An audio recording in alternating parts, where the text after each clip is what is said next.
since Devin got here, I just thought he was a really great pro. He handled everything with class. I know that was a hard situation for him to be in. A guy that had started a lot of games in this league and been successful in this league. And I can't say enough good things about Devin the person and just how he handled a disappointing situation for him. And, I think it just gives you a perspective of what we feel about the rest of that room and the guys that we have in that room and how they've been executing and how they've been playing, and look forward to continuing to grow with those guys that we have. I know you mentioned that, at some point you might need Devin to play without him. You mentioned the depth. Like, how do you think that depth is now? Yeah, like I said, I'm really excited about the guys in the room and the way they're progressing. And, I think Coach King, our linebacker coach, is a great fundamental teacher. I just continually see them improving their fundamentals, in different aspects of, block destruction and different things like that, blitzing. And so, again, like I said, just excited about the room that we have and the depth that we have there. Guys that have played, some guys that have played meaningful snaps, some guys, with that are young in this game as well. But just excited about the development and the growth opportunity that we have in that room. Why wasn't he able to find a role, do you think, on the defense? Why wasn't he able to find a role, do you think? Signed as a free agent, had some success in the league. Again, it goes back to Nakobe and Zack getting that spot, winning that spot. And like I said, that's not an easy situation. And I can't say enough good things about Devin and how he handled a really hard situation. Sometimes guys have roles on special teams, etc. And just in this particular case, this is where we were and just how it played out. Do you know what you had fully had in Devin, or do you think there are things that were unknown by not seeing him in the regular season game? Yeah, again, we go through our process as far as the how we practice and get a lot from how you practice. And so I'm confident in our evaluation of players as far as how we go about our business practicing preseason games, et cetera, just with every player in general. What's the biggest thing you learned during the self-scout during the bye? Yeah, obviously you spend a ton of time there. I actually always get so excited for the bye week that it's just, get locked into the room and just sit there and figure out the things you do well, the things you don't do well.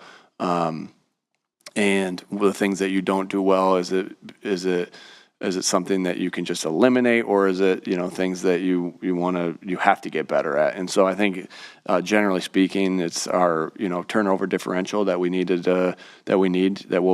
have some different ways of how we're going to coach a couple things, and some of the tackling things, the different things, that how we're going to coach a couple things, and drill a couple things. So again, you put every bye week you go through, or any self-reflection that you go through, it's got to start with being humble to say, what are the issues, right? It takes for everybody, right? Being humble of, hey, these are the issues. And then putting thought into how you do different things. And I'm just speaking of like fundamentals of how you do different things, and then adapting to it. But I think the whole general thing of how do you get better can start with, are you hungry to get better? Like, does it drive you? Are you obsessed with it? Are you waking up in the middle of the night and thinking about how you can get better, how you do things different? Are you at home and your mind's wandering to figure those things out? And that's just that desire, that hunger. And then are you humble enough to say, here are the issues and here's what we got to do? And so that, hungry and humble, Jay Wright always would say that. And I always thought that was really a good way to say it, because the 10,000-foot view, that's how you get better, as those ways. So but as far as one specific thing, Zach, there was a lot of things we studied and looked at, but we looked at a lot of different things, turnover-wise and creating turnovers. Speaking of the turnovers, you do stress winning the turnover battle. With a chance to look at the first 4 games, did you see any common thread between the turnovers on offense and then why you're not creating that much? Sure. I mean, not only do you look at the first 4 games, you also go back and look at 4 years worth of us being here. So, and you do that after every season. You do that during every bye week, every opportunity to self-evaluate. And so we did that as well. Sure, there's common threads. I won't get into that, but there are definitely common threads that, you know, you got to identify issues and then try to put the guys in positions to fix those issues, whether it's with a drill, whether it's with a play call, and so a lot of good discussion back and forth. I was impressed by the players and their, their involvement in it, as far as the way, not only did we study it, there were some guys that really buckled down and studied it themselves. I was just really impressed by that and their interaction back with that. Really impressed. It showed their hunger. That's something I'll keep private. But it just really did show their hunger of how they went about their business this week as well. On offense, your use of motion has decreased since week 1. Why has that been? Again, different game plans call for different things. Sometimes the game plan calls for a lot of motion, sometimes it doesn't. Sometimes there's more tempo and sometimes there's not. Sometimes that tempo plays into it and sometimes it doesn't. So different things happen it's a small sample size. Comfortable Yeah. ability factor into? Oh, no, he's comfortable. He's comfortable. Yeah, you can ask him, but I know he's comfortable with the things. And so just, again, different, small sample size, different game plans call for different things. Specifically with the slow starts on offense, now that you've had a chance to kind of look at the opening scripts from the first 4 games, are there any potential changes, any takeaways that you had from that process? Again, of course, you go through all those different things and you think about, again, that's just not a 1 year, that's just not a 4-game study. That's a 4-year study we take a look at. And we definitely have some thoughts of, we know we got to start faster. We know we got to score in the first quarter, shoot. And so, everything was on the table, with as far as, the style of plays, the players, how we call it, how the defense looks to open things up. And I had some good thoughts.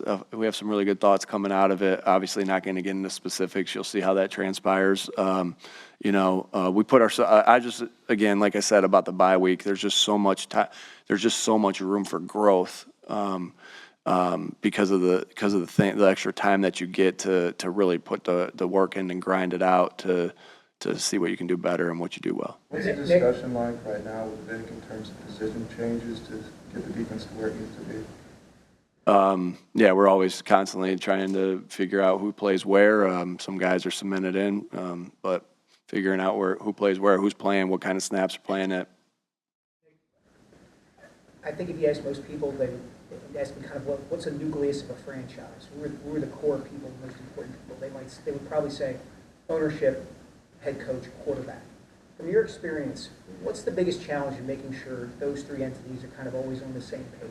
Communication, right? Communication, talking through everything, having hard discussion, it's not kumbaya, but it's having hard discussions, telling the truth to each other. I think that's, at the end of the day, it always comes down to communication. I don't care if it's the relationship with your wife or your relationship with your kids, your relationship with the players, your relationship with ownership, your relationship with the GM. I think that always is going to be the core, and honesty are going to be the core things of any good relationship and any meshing.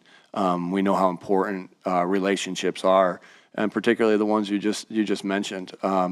And so, that's what it's about in my mind, and that's what we strive and try to do. Hey, Nick, Robert Saleh getting fired, your class of coaches, obviously you know what this profession is, but when something like that happens, do you think about your coaching mortality, so to speak? No. Obviously, wish him nothing but the best. I had a good working relationship with Coach Saleh, being able to practice against those guys. Got a lot of respect for him. Always wishing him and his family the best. Think he's a really good football coach. But my mind is set on only how do we get better. If I'm upset, anything that anything out of your control or anything that consumes your mind that's not focused on getting better is a waste of time. It only clouds the process driven of like, if I'm waking up at 4 a.m, right, and my mind's not like, it was just my mind, and I'm thinking about what I'm going to say to the team. Oh my God, I'm excited. Like, it's hard for me to go back to sleep when I wake up in the middle of the night, because I'm like, okay, I could say this, and here's how I'm gonna message this. Ooh, what if we did this on defense? Oh, what if we did this with special teams? What if I have this conversation with this guy? And like, if my mind, that I get so much, like, I get less sleep, but I get a lot of things done there, or my trip home, my drive into work or my drive out of work. There's so many things. If you're focused on things that you can't control, or like, and then that's going to cloud that hunger and that drive to get better. And so that's all that we think about, is the hunger, drive to get better. I know you probably can say, well, that's coach talk. I'm not bullshitting you. That's exactly that's how I live. That's how I've operated for, you are who your habits are, and that's how I've been operating for a big portion of my life. Structure of the offense when you have AJ versus when you don't? Obviously, AJ's a phenomenal player. And there's different things that again, when he goes down, you ask yourself questions as far as, who can do this or who can do that. And sometimes the answer is player time for us for different reasons. So we'll see where we are. What's the plan with Sydney this week? Have we said anything? Okay.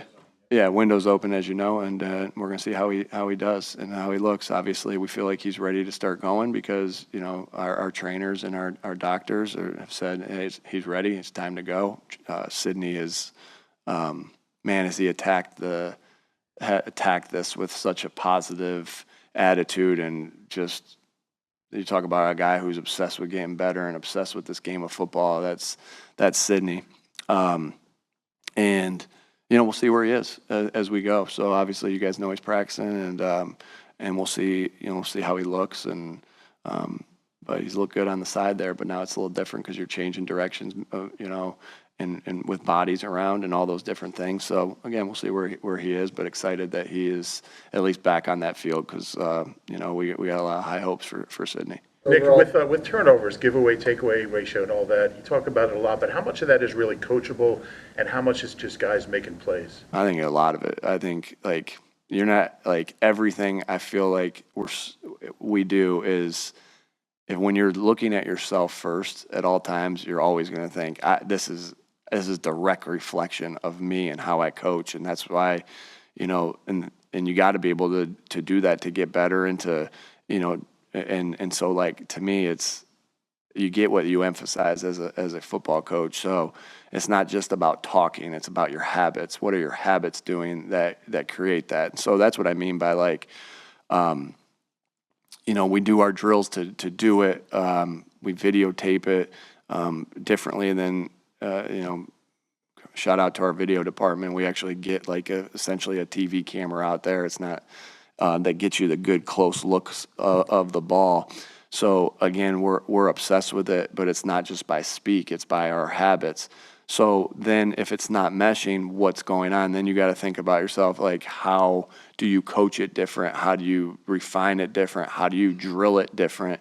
And so those are all the things that were discussions. And like I said, it might not be big tweaks, but there are tweaks of here's how we want to drill this going forward. And, here's how we want to rep this particular one going forward. So it's some different thoughts. So, but anything that happens on that football field, if the head coach is responsible for every one of it, and you better have answers as far as, how you do things better, right? You always got to be digging for that. And that's, if I want our players to have that hunger and desire, they need to see me with that hunger and desire. And so, yeah, I think to answer your question, 100%.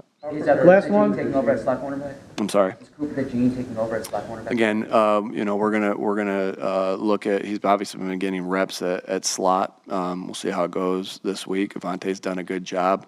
Vontae's been a good player here for a long time, and pleased with the things that he's doing. So we'll see how the reps go this week. Cooper's obviously got more on his plate than he has in the past with the punt return duties and some of the things that he's doing on special teams. So again, pleased with how Vontae's is going. But we'll continue to work the reps for all the guys this week and see where we are at the end of the week.